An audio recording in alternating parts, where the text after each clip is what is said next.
Hey everyone, what's up? It's Babylonius from WalkTheWind.com here with my first attempt at a Mythic commentary video. This is Mythic Skorpyron. This was our first kill from back in the first week. The Mythic was available, so let's get started. So as you can see, I waited very long. I believe I was tabbed out, so I didn't stack up 3 stacks of hit combo, which you can do by Chi Wave, Flying Serpent Kick, and then Chi Wave. You need about 15 or 16 seconds before the boss is pulled. Started with a pretty typical opener. Sorry. Since then, what I've started doing is saving my Storm, Earth, and Fire for when the ads come out. Really, at this point, I'm just looking to get as much damage as possible overall. Which involves damage on the ads. So, for a fight like this, if you watch my heroic commentary video, then this will sound familiar. But on a fight like this, where there is a regimented and scheduled time that ads come out, it's a fight where you really can make the most out of saving your Fists of Fury and prioritizing your Fists of Fury. There's really not enough targets out at a single time during this fight using this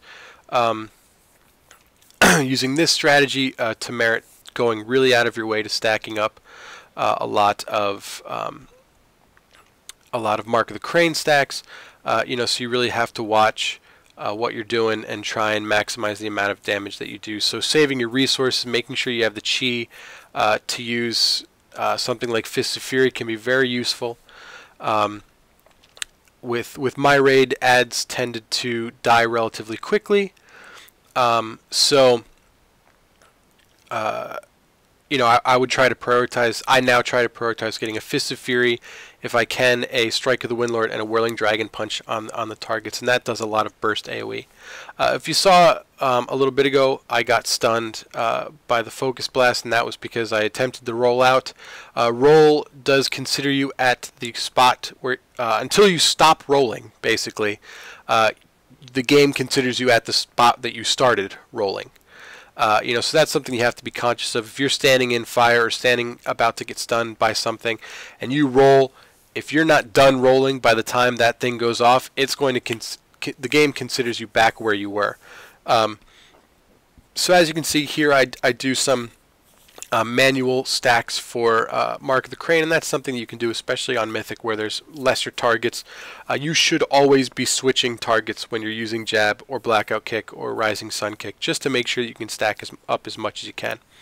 But like I said, this is a fight where saving a Fist of Fury cooldown, letting it sit while it's available for 2 or 3 seconds, letting you stack up your resources or get another couple stacks of Transfer the Power can be very beneficial. If you're going to hit, say, 5 or 6 ads, getting 1 more stack of Transfer the Power on 5 ads is going to be an additional 15% overall damage.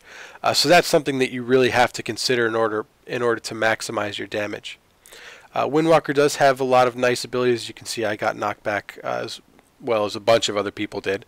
So Windwalker does have a bunch of nice abilities. You can use Transcendence when you're away from the boss to port back to it. It's a very useful ability to drop the Transcendence, as well as you have things like Touch of Karma, Diffuse Magic, so that if you have to stand in green or stand next to a red exploding crystal, it's very easy to do that, and you can reflect some of that damage. So Windwalkers do not have a way to get out of a stun like we used to with Nimble Brew. So you don't want to go out of your way to make stuns, take stuns.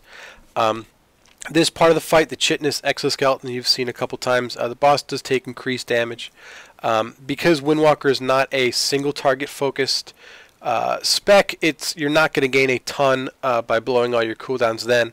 So in general, I personally wouldn't go out of your way to pop potions or Storm, Earth, and Fire. They'd be better used in terms of overall damage on saving them for the ads. If your raid is struggling to kill the boss, then single target is important. Then obviously save your cooldowns and use your cooldowns for those times where you can maximize single target damage.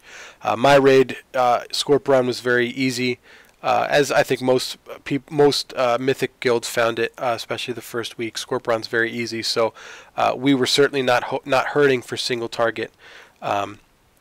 So I was able to focus a little more on AoE and not have to worry about using those cooldowns to get single target damage. So as I've progressed with this fight and done this fight more often, you do learn tricks to kind of maximize that AoE damage. Skorpyron is a good fight, as it does have 2 relics for Windwalkers. It has a nice Fist of Fury relic as well as a Rising Sun Kick relic. So Skorpyron is a good fight to try and get as much attempts, or as many kills on it as you can, to try for those high level Fist of Fury relics. But really, it's a very repetitive fight. Ads come out, you blow up the ads. You want to avoid Focus Blast and Shockwave. It's not an overly difficult fight, so I will pause it. Try to pause it. I'll pause it right there. So as you can see, it was a relatively easy fight. This was our first week. We were somewhat undergeared, but it is a decently easy fight. So thank you for watching. If you like this, please let me know in the comments. You can like, comment, and subscribe to my channel. I do put up all of our new kill videos, as well as I'm starting to put up other guides and these commentaries. You can check out walkingthewind.com for all your Windwalker needs, as well as links to other resources like my spreadsheet, podcasts, Discord, stuff like that. So you can follow me on Twitter at Babylonius Monk. You can catch me on Discord if you have any questions. And if you like the content that I provide and all the content that I provide, please support me through Patreon, as you can see on your screen, and PayPal, and other ways keep me doing and adding all this nice content for people to enjoy. So thank you very much for watching. I hope this was a style of video that you enjoyed and is educational. I guess educational. It is informative to you. So I hope you enjoyed it, and take care.